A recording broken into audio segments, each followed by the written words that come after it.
Andrew, you interviewed Gossett before I talked to him, but explain for our audience what the Oscar meant in 1983 in the entertainment industry that he lived in during that time. Huge. You know, he was the first Black man to win a supporting actor Oscar, and that Oscar win really opened doors for him and allowed him to pick roles that maybe, previously he couldn't get.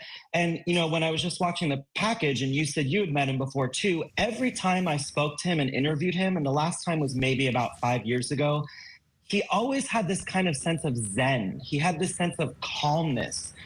It's kind of indescribable, and you would know because you also met him as well, but he really was one of a kind, Del. That man really, we use the word icon a lot, and sometimes I think it's overused, but in terms of Louis Gossett Jr., the man was an icon. People forget that Louis Gossett Jr.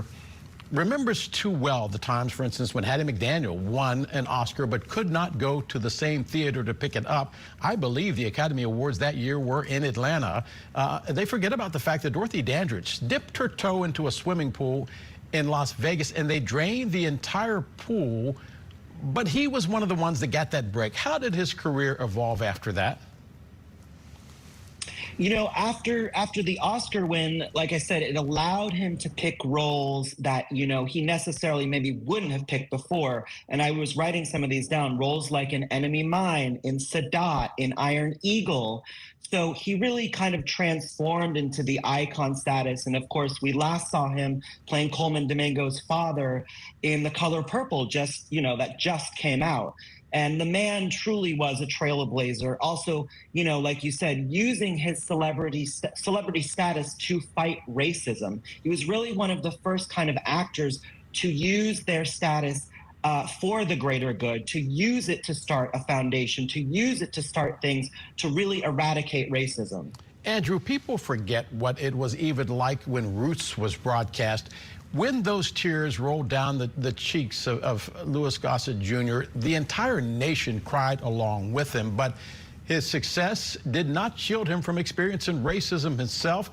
He talked about several instances of actually being stopped by police in nice cars or walking and just minding his own business. If it had a hashtag now, it would be walking while black. How did his experience with racism play a role with his acting career? Yeah, it's funny because in 1968, he was cast in NBC's first TV movie. So he comes to Hollywood, they get him a room at the Beverly Hills Hotel. He goes over to Universal to pick up a convertible like we were talking about.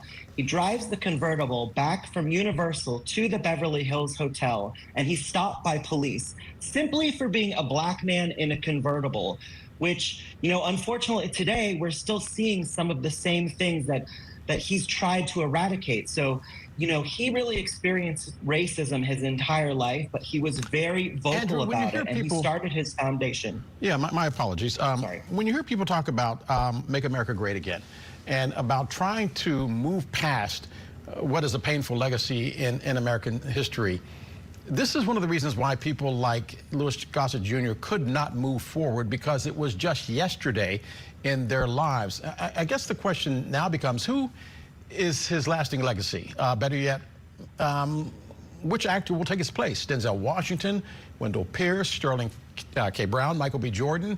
Take your pick.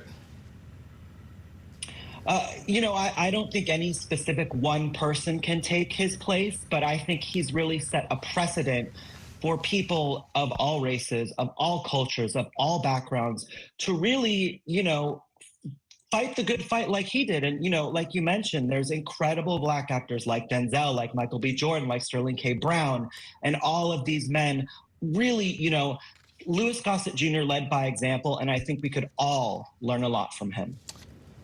One final question before I let you go, which is that when you look in the rearview mirror, sometimes they say objects in your rearview mirror closer than you might think. It was just, I believe, 3 months ago, Taraji P. Henson breaks down in tears because she says Black female actresses are still struggling, trying to get equal billing, equal time, equal money. So speak to that, the fact that even though the struggle seems like it was a long time ago, it wasn't.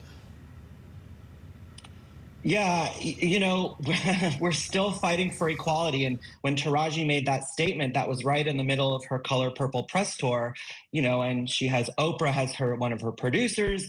That film, you know, obviously you have a huge black cast in that film, but really she was just speaking her truth, and that we're still seeing this kind of disparity in Hollywood in terms of money disparity, in terms of screen time, all kinds of things. So, you know, I think we've come a little ways, and Louis Gossett Jr. and people like him have opened certain doors, but we still have a long way to go. TV host and correspondent Andrew Freund. Andrew, thanks for being with us. Thanks, Del, so much. You got it. We'll be right back. Stay with us.